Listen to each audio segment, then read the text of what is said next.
Selamat datang kembali. Kali ini kita mau bedah satu model penting nih buat para pendiri startup, ya kan? Dari sumber-sumber yang Anda bagi, kita fokus ke model startup #7, 4 kuadran pivot ya.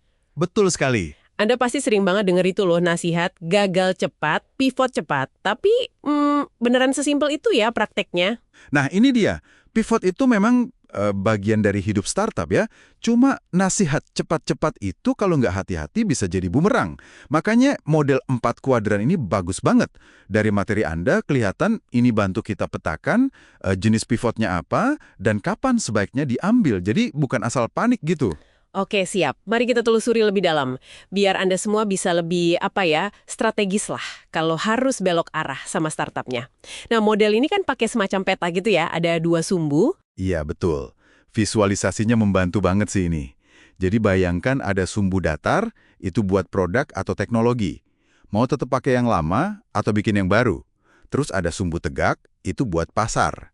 Mau tetap di pasar yang sama atau pindah ke yang lain yang mungkin mirip-mirip. Oke. Nah, dari 2 sumbu itu jadilah 4 area, 4 kuadran kemungkinan. Kita mulai dari yang paling dasar kali ya, kuadran 1 di kiri bawah.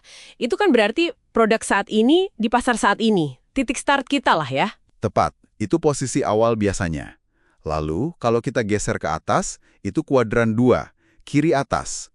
Artinya produknya masih sama, tapi kita coba jual ke pasar yang berbeda. Fokusnya jadi lebih ke penyesuaian cara jual, cara marketing. Mungkin produknya ditweak dikit lah. Oh, oke. Contohnya? Ya, kayak Facebook itu kan, awalnya kan eksklusif banget buat mahasiswa Harvard. Terus kampus lain, lama-lama dibuka buat semua orang. Produk intinya mirip, tapi pasarnya meluas drastis. Ah, iya. Atau Sybase itu ya. Punya database umum, tapi malah fokus ke finansial. Nah, itu dia. Mereka pilih curug pasar yang spesifik, padahal teknologinya bisa lebih luas. Itu strategi di kuadran 2. Menarik. Terus kalau gesernya ke kanan dari titik awal gimana? Kuadran 4, kanan bawah. Ini berarti produk atau teknologinya beda, tapi pasarnya sama. Betul. Ini artinya Anda udah kenal banget sama pasar Anda. Udah punya pelanggan mungkin. Terus, Anda lihat kebutuhan lain mereka, lalu Anda bikinkan solusi baru. Kayak contoh IntelliJays di materi Anda itu. Mereka kan udah layani pengacara sekuritas tuh. Terus mereka bikin fitur baru, SEC Comment Checker. Itu kan produk baru, tapi buat pasar yang udah mereka kuasai banget. Jadi manfaatin hubungan dan pemahaman pasar yang udah ada. Masuk akal. Jadi modalnya kenal pasar ya? Oke, terus yang terakhir yang paling pojok, kuadran 3. Kanan atas. Produknya beda, pasarnya juga beda. Wah, ini kayaknya paling berat ya? Ya, ini yang paling drastis perubahannya. Seringkali rasanya ya kayak mulai bisnis baru lagi aja dari nol. Kenapa? Kenapa tuh? Ya karena Anda kehilangan 2 keuntungan sekaligus. Validasi produk yang udah jalan dan basis pelanggan yang udah kenal Anda. Semuanya baru. Contohnya yang Discord itu ya? Wah, itu gila sih. Dari game namanya Fates of Fury, terus jadi platform chat buat gamer. Jauh banget. Banget. Itu transformasi total. Butuh ya keberanian, visi, dan tentu saja sumber daya nggak sedikit. Risiko paling tinggi ada di sini. Nah, ini nih yang bikin saya penasaran dari tadi. Kalau lihat kuadran-kuadran ini, kesannya kan pivot itu langkah gede ya, butuh mikir panjang. Terus gimana dong sama nasihat populer gagal cepat, pivot cepat? Kayak kontradiktif gitu nggak sih? Nah, ini dia nuansa penting yang diangkat di sumber Anda. Mungkin alih-alih gagal cepat, pivot cepat, yang lebih pas itu seringnya gagal perlahan, pivot hati-hati. Gagal perlahan. Maksudnya gimana tuh? Bukannya bahaya ya, buang-buang waktu dan uang? Maksudnya begini, pivot yang sukses itu jarang banget lahir dari kepanikan atau kegagalan total yang tiba-tiba. Biasanya justru muncul dari secercah harapan, dari keberhasilan kecil, atau pembelajaran mendalam dari produk awal kita. Sebut saja produk A. Nah, dari proses menjalankan produk A itu, pelan-pelan kita belajar, ternyata ada peluang lain nih, produk B. Kalau kita keburu nyerah sama A, ya kita nggak akan nemu si B ini. Jadi validasi dari pasar itu sekecil apapun penting banget. Tapi kan gimana bedainnya antara sabar yang strategis sama ya keras kepala aja gitu, nggak mau ngaku gagal. Contoh Gnip sama Life360 di sumber Anda tuh kayaknya pas banget ya buat gambarin ini. Pertanyaan bagus. Dan ya, 2 contoh itu sengaja disajikan sebagai kontras, buat nantang mantra fail fast tadi.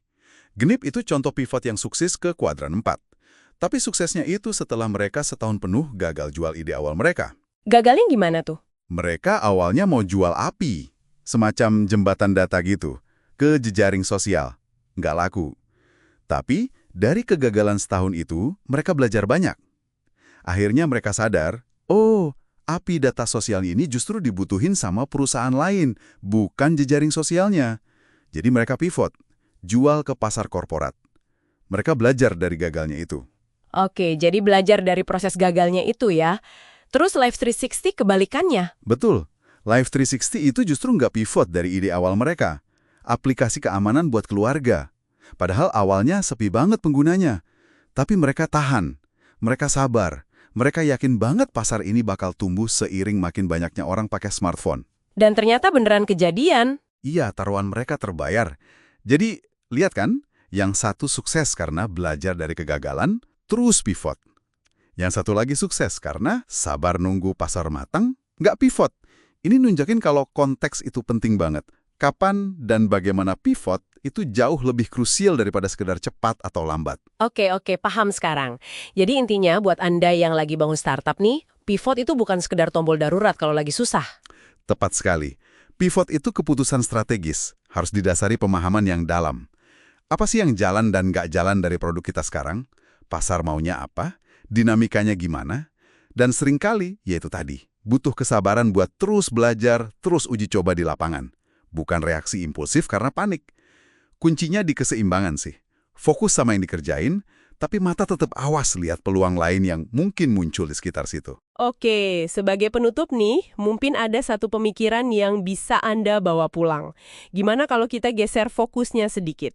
Daripada terobsesi sama gagal cepat, mungkin lebih baik fokus ke belajar cepat. Belajar dari tiap interaksi sama pasar, dari tiap data, tiap feedback, supaya kita bisa nemuin jalur pivot yang paling pas, paling strategis, dan paling mungkin berhasil buat kondisi unik startup Anda. Setuju? Setuju sekali. Belajar cepat itu kuncinya. Sip. Sampai jumpa di penjelajahan kita berikutnya.